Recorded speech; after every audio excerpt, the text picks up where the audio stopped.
Qu'est-ce que le royaume? La réponse peut être donnée en 2 ou 3 brèves déclarations. Que devait démontrer le royaume des cieux? Je rejette ce système d'interprétation qui déclare qu'un royaume littéral, terrestre, temporel, avait été alors proposé aux Juifs à cette époque. Je ne le crois pas. Dieu n'était pas satisfait au milieu d'eux. Et il n'aurait eu aucune gloire si le royaume a été remis entre les mains de ce peuple tel qu'il est décrit dans les évangiles. Considérons la Palestine de nos jours et voyons quelle sorte de royaume cela a été entre les mains de ce peuple. Non. Je ne partage pas l'interprétation qu'un royaume temporel aurait été présenté à Israël par Jésus à cette époque. Que signifie donc ce royaume des cieux, prêché par Jean-Baptiste, introduit par le Seigneur Jésus et plus tard proclamé par les apôtres? Tout d'abord, le royaume des cieux, c'était une nouvelle vie, tout à fait différente de ce que les hommes connaissaient, et cela depuis l'histoire d'Adam.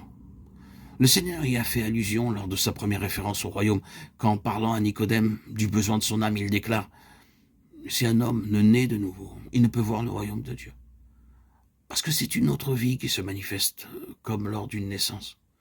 Ce n'est pas la manifestation d'une ancienne vie. Ce n'est pas l'énergie d'une vieille vie avec de nouveaux intérêts, se détournant de certaines choses pour en saisir d'autres, passant d'un système à un autre.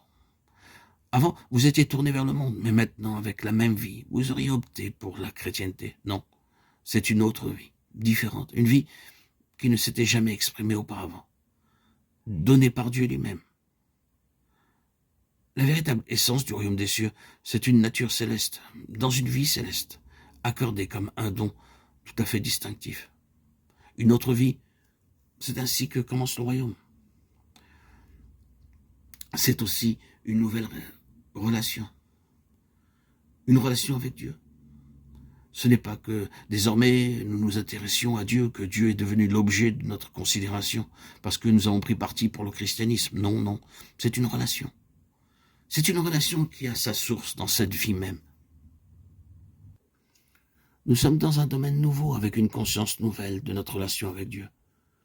La grande vérité des évangiles, surtout comme cela est accentué dans l'évangile de Jean, c'est qu'une nouvelle révélation de la relation avec Dieu s'est manifestée par Jésus-Christ. J'ai fait connaître ton nom aux hommes que tu m'as donnés du milieu du monde.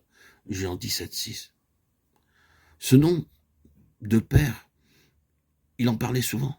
Et il est représentatif d'une nouvelle relation. Non pas dans le sens d'une paternité universelle et générale de Dieu et d'une confrérie d'hommes, mais d'une nouvelle relation spécifique qui est introduite seulement par l'entrée de l'Esprit Saint dans la vie du croyant, par un acte définitif. Dieu a envoyé dans nos cœurs l'Esprit de son Fils, lequel crie « Abba, Père » Galates 4, 6. Quand cela vous est-il arrivé? Quel était le premier balbutiement de votre nouvelle vie?